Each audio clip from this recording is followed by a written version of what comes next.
မင်္ဂလာပါချက်လက်များ channel ကနေကြိုဆိုလိုက်ပါတယ်ဒီနေ့မှာတော့လူတိုင်းနှိပါစိတ်ဝင်စားနေတဲ့ smartphone ဈေးနှုန်းတွေဘာကြောင့်တဖြည်းဖြည်းမြင့်တက်လာလဲဆိုတဲ့အကြောင်းကိုပြောပြပေးသွားမှာပဲဖြစ်ပါတယ်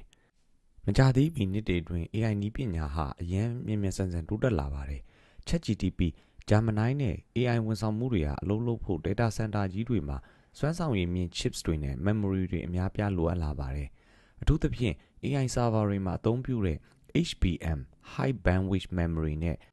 DRAM Memory တွေကိုအရင်ကထက်ပိုမိုလိုအပ်လာတာကြောင့် Memory ထုတ်လုပ်တဲ့ကုမ္ပဏီတွေက AI လုပ်ငန်းတွေအတွက်ထုတ်လုပ်မှုကိုပိုမိုအာရုံစိုက်လာပါတယ်ဒီအခြေအနေတွေကြောင့် Smartphone တွေမှာအသုံးပြုတဲ့ Memory တွေရဲ့ကုန်ကျစရိတ်တွေပေါ်လဲတက်ရောက်မှုတွေရှိလာပါတယ်ထုတ်လုပ်သူတွေအတွက်ကုန်ကျစရိတ်မြင့်လာတဲ့အခါ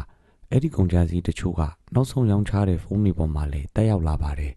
ဒါပေမဲ့ဖုန်းစည်းတက်တာက RAM စည်းတစ်ခုတည်းကြောင့်မဟုတ်ပါဘူးအသစ်ထွက်လာတဲ့ processor တွေကင်မရာနည်းပညာတွေပိုကောင်းလာတာမျက်နှာပြင်အရည်သွေးတွေမြင့်လာတာကုန်ထုတ်လုပ်မှုစရိတ်တည်ယူပို့ဆောင်ရေးစရိတ်နဲ့ငွေလဲနှုန်းအခွန်တွေလိုမျိုးအချက်လက်များစွာပေါင်းစပ်ပြီးဈေးနှုန်းကိုတက်ရောက်လာတာပါဒါကြောင့်နောက်ပိုင်းမှာ Google Pixel အပါအဝင် smartphone တချို့ရဲ့ဈေးနှုန်းတွေမြင့်လာတာကိုတွေ့နိုင်ပါတယ် AI နည်းပညာတိုးတက်လာတာဟာကျွန်တော်တို့အသုံးပြုနေတဲ့ smartphone တွေရဲ့ဈေးနှုန်းတွေအပေါ်မှာတက်ရောက်မှုရှိလာနိုင်တယ်ဆိုတာကတော့စိတ်ဝင်စားဖွယ်အချက်တစ်ချက်ပဲဖြစ်ပါတယ်ဒီလိုနည်းပညာသိပ္ပံနဲ့ကမ္ဘာပေါ်ကစိတ်ဝင်စားစရာအချက်လက်တွေကိုဆက်လက်တင်ပြပေးတော့မှာမို့လို့ကျွန်တော်တို့အချက်လက် channel လေးကို like and follow လုပ်ထားဖို့မမေ့ပါနဲ့ဦးခင်ဗျာဗီဒီယိုကိုအဆုံးထိကြည့်ရှုပေးတဲ့အတွက်တူတယောက်ချင်းစီတိုင်းကိုလည်းကျေးဇူးအများကြီးတင်ပါတယ်ခင်ဗျာနောက်ထပ်ဗီဒီယိုမှာပြန်လည်ဆုံတွေ့ကြပါမယ်ခင်ဗျာ